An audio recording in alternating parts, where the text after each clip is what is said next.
অনেকদিন বৃষ্টি হওয়ার পর আজকে 2 দিন ধরে রোদের দেখা পাইলাম। আকাশটা জলমলে, গাছের সবজিগুলো অনেক সুন্দর হয়েছে, তাজা তাজা মনে হইতেছে, কারণ অনেকদিন পর রোদের দেখা পাইলাম। শাকসবজিরও তো পাইছে। আল্লাহ গো আল্লাহ, এত মজা হয় শুটকি বোনাটা। আমি তো অনেক দিন রান্না করছি শুটকি বোনা, কিন্তু আজকের মতন এত মজা শুটকি বোনাটা আমি কোনো সময় করতে পারি না। কেমনি যে করলাম নিজেও তো বলতে পারতাছি না। হয়তো গাছের তাজা তাজা সবজি দেখে মনে হয় এই অবস্থা। তা আমি আমার গাছ থেকে কিছু পলিয়ে পাতা বাইরে নিতেছি, বিশেষ করে পাতাগুলো নিতেছি। কুচি কুচি দেখতেও দেখা যায় অনেক সুন্দর। আর তাজা তাজা যে কোনো সবজি রান্না করলে তো এমনিও মজা লাগে। বেশ কয়েকটি পলিয়ে পাতা আমি বাইরে নিচ্ছি।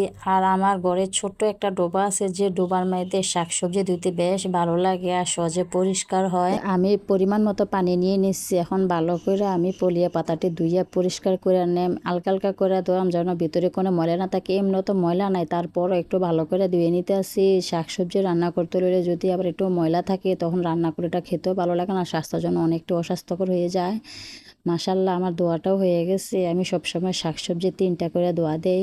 তা আমি তো ধুয়ে নিচ্ছি। এখন চিকন চিকন করে পইলা নিতেছি, একবারে চিকন না, মিডিয়াম সাইজের। যেহেতু আমি শুটকি বোনা করবো, তো শুটকি বোনা করার জন্য তো চিকন চিকন করে পড়লে কিন্তু বেশি ভালো লাগে। মানে অনেকে আছে একটা পাতারে 2-3টা টুকরা করে, আমি একটু পইলা নিয়েছি যেহেতু শুটকি বোনা করব।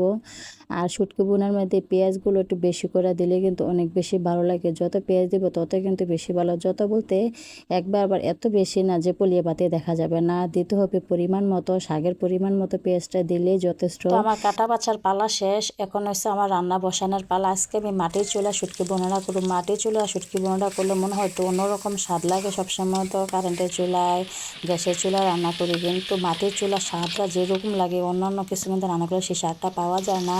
তো আজকে আমি আবার বাটা রসুন দিতাম না, প্রথমত পেঁয়াজ দিয়ে দিছি, আর আস্তা রসুন আর আস্তা কাঁচামরিচগুলো দিয়ে দিছি। আজকে করে কাঁচামরিচ নেই, ফ্রিজে আছে, ফ্রিজের কাঁচামরিচগুলো দিয়ে দিলাম। আর সাথে কিছু মলাই শুটকি নিয়ে নিয়েছি। এই শুটকি দিয়ে রান্না করলে কিন্তু অনেক বেশি ভালো লাগে।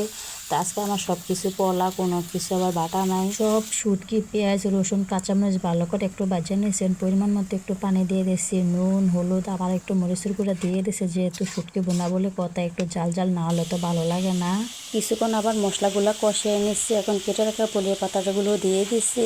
আর পলিয়ে পাতা শুটকি বোনা করতে যত বেশি কষানো হবে তত বেশি খেতে অনেক বেশি ভালো লাগবে। তো আমি সব কিছু দেওয়া হয়ে গেছে, এখন ভালো করে নাড়াচাড়া পালা। আর চুলার জালটা আমি একটু কমাইয়া দিছি, কারণ কমাইয়া দিলে নিচিতে লাগবেও না, আর কষানোটাও অনেক বেশি ভালো হইবে। মাশাল্লাহ, কালারটা কিন্তু অনেকটাই সুন্দর হয়েছে। জাল জাল করা পলিয়া পাতা শুটকি বোনাটা অনেক বেশি ভালো লাগে। তো আমি অনেকক্ষণ নাড়াচাড়া করার পরে আমার মোটামুটি কষানোটা হয়ে গেছে। এখন আর একটু কষিয়ে নিব, যেহেতু লাল লাল করবো। লাল লাল করলে কিন্তু খেতে অনেক বেশি ভালো লাগে। শুটকি বোনার সাথে অনেকক্ষণ মারফিট করলাম। মারফিট করার পরে কিন্তু মাশাল্লাহ, আমার শুটকি বোনাটা হয়ে গেছে। কালারটা অনেকটাই সুন্দর হয়েছে। কমেন্টে বলবেন আজকে শুটকি বোনাটা কেমন হয়েছে।